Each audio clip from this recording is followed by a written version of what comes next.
بلکہ شریعت میں تو یہ ہے کہ اگر والدین میں سے کوئی فوت ہوا ہے، والد یا والدہ، اگر ان کی اولاد میں سے بیٹا کوئی جوان ہے تو اس کا حق ہے کہ وہ اپنی والدہ یا والد کا خود جنازہ پڑھائے۔ جو ولی اقرب ہوتا ہے اس کا حق ہوتا ہے کہ وہ جنازہ پڑھائے۔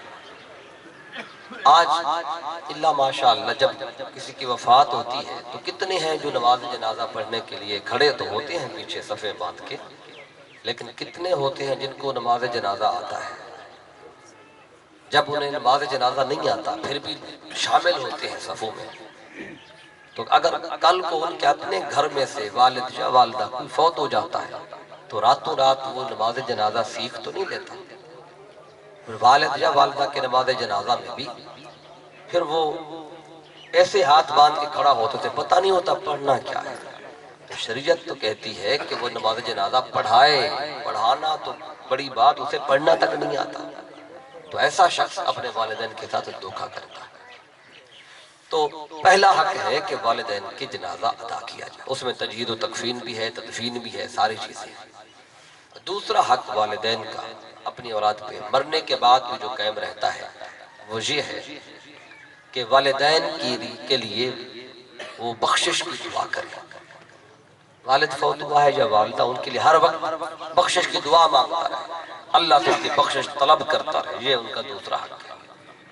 حدیث پاک میں ہے کہ جب بندہ قبر میں جاتا ہے اس کے اپنے اعمال سے منقطع ہو جاتے ہیں سوائے تین چیزوں کی، فرمایا الا من ثلاثت، تین چیزیں ہیں، صدقۃ جاریۃ، یا صدقہ جاریہ ہے، مرنے کے بعد بھی اس کا ثواب فائدہ ہوتا ہے بندے کو قبر میں، اور علم ينتفع به، یا اپنے پیچھے علم نافع چھوڑ گیا تو اس سے بھی مرنے والے کو قبر میں فائدہ ہوتا رہتا ہے، یا پھر او ولد صالح یدعو لہ، یا اپنی اولاد صالح چھوڑ گیا کہ جب اولاد اپنے والدین کے لیے یہاں ہاتھ اٹھاتی ہے تو اللہ قبر میں ان کے درجے بلند کر دیتا ہے۔ یہ دوسرا حق ہے کہ والدین کے لیے بخشش کی دعا کریں۔ تیسرا حق والدین کا یہ ہے مرنے کے بعد جو قائم رہتا ہے وہ ہے انجاز الوعد، یعنی وعدوں کو پورا کرنا۔ والد یا والدہ نے اگر کوئی منت مانی تھی کہ میں یہ کروں گی، اچھا کام، حج کروں گی، حج کروں گا یا عمرے پہ جاؤں گی، کوئی منت مانی تھی، یا والد یا والدہ کوئی ہر سال اچھا عمل، یعنی کوئی حضور کے ذکر کی محفل سجاتے تھے، ذکر اہل بیت کی محفل سجاتے تھے، کوئی بھی اچھا عمل جو والد یا والدہ جاری رکھے ہوئے تھے، ان کی وفات کے بعد اس نیک عمل کو جاری رکھنا یہ والدین کا اولاد پہ حق ہوتا ہے۔ اگر والدین کا یہ طریقہ تھا کہ کسی بھی آنے والے سوالی کو آپ کے گھر والے والدین خالی نہیں لوٹاتے تھے، اب تو والدین کی تو وفات ہوگی، اب کوئی سوالی آیا آپ نے اس وجہ سے اسے خالی نہ لوٹایا کہ میرے والد یا والدہ کبھی خالی نہیں بھیجتے تھے سوالی کو، تو ایسا عمل کرنے سے بھی والدین کی روح قبر میں خوش ہوتی ہے۔ یہ تیسرا حق ہے، یہ کو کم کر دو۔ یہ تیسرا حق ہے اولاد پر والدین کا مرنے کے بعد۔ چوتھا اور آخری حق وہ یہ ہے کہ بر الاصدقاء، ان کے جو رشتہ دار ہیں ان کے ساتھ نیکی کرنا۔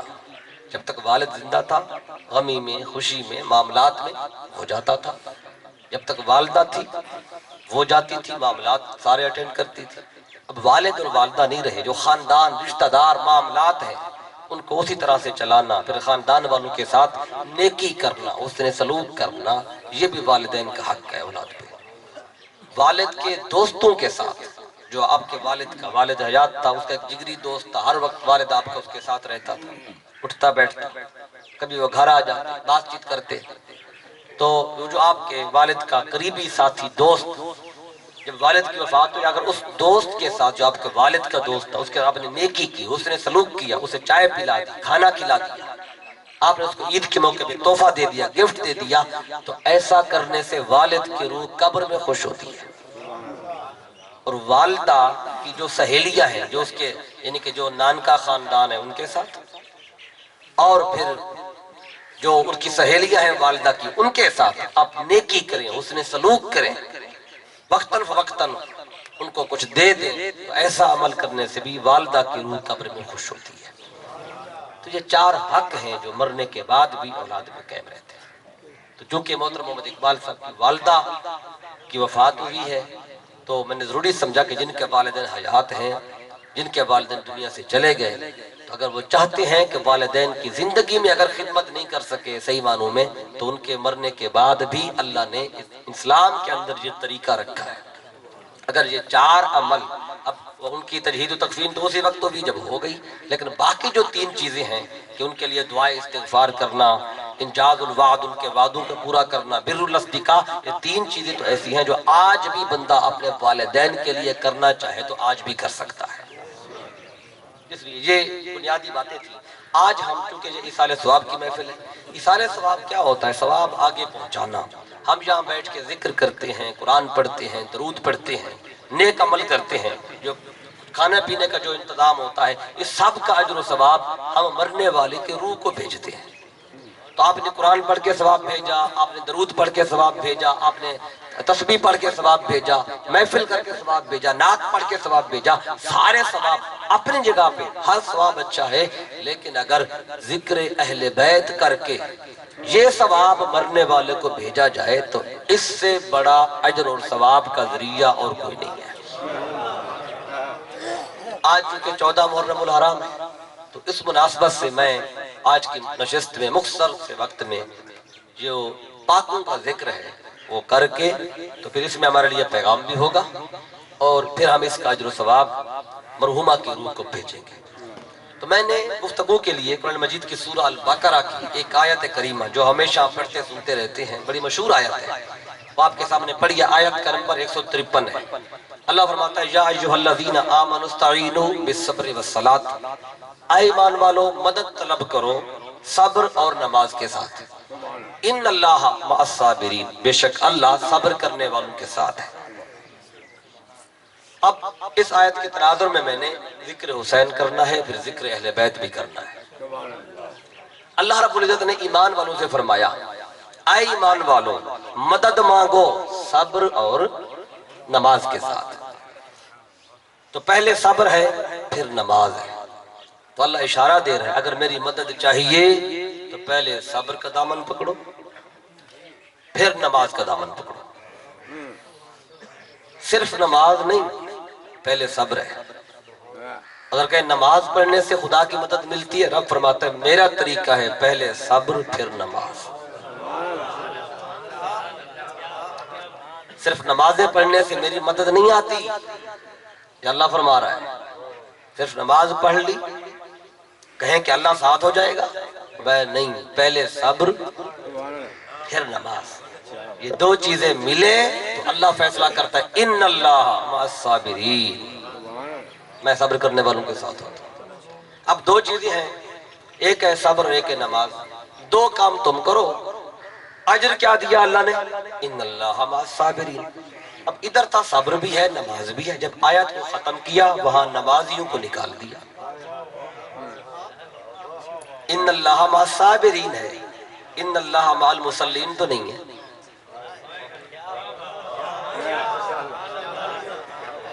ان اللہ مع المصلین پورے قرآن میں نہیں ہے۔ ان اللہ مع المصلین، میں نمازیوں کے ساتھ ہوں، اللہ فرماتا ہی نہیں ہے۔ پتہ نہیں کیسے لوگ ہیں جو کہتے ہیں نماز پڑھیں گے تو شاید اللہ مل جائے گا۔ اللہ فرماتا ہے میں نمازیں پڑھنے سے نہیں ملتا، ہاں اگر نماز صبر کے ساتھ ہے تو پھر مل جاؤں گا۔ اگر نماز صبر کے ساتھ ہے تو پھر میں مل جاؤں گا۔ اللہ یہاں پہ بتانا کیا چاہتا ہے، سمجھانا کیا چاہتا ہے؟ میں تمہیں نہیں پتا کربلا میں کیا ہوا تھا؟ کربلا کے میدان میں آج تک لوگ اپنا نظریہ، اپنی فکر ذہنوں میں ڈالتے پھرتے ہیں، کہتے ہیں کربلا کے میدان میں جب اذان کا وقت آتا اذان یزیدی بھی دیتے تھے، اذان کا وقت آتا اذان حسین کے خیموں سے بھی آتی تھی، نماز کا وقت آتا تھا نماز یزیدی بھی باجماعت پڑھتے تھے، کوئی نماز مس نہیں کرتا تھا یزیدی، باجماعت پڑھتے تھے، جماعت بھی مس نہیں کرتے تھے۔ جماعت کا نماز کا وقت آتا نماز حسین کی اقتداء میں سارے اہل بیت بھی پڑھتے تھے۔ قرآن پڑھنے کی آواز ساری ساری رات حسین کے خیموں سے بھی آتی، اور قرآن کے قاری حافظ یزیدی فوج میں بھی تھے۔ کلمہ حسین کے پاس بھی ہے، کلمہ یزیدی بھی پڑھتے ہیں۔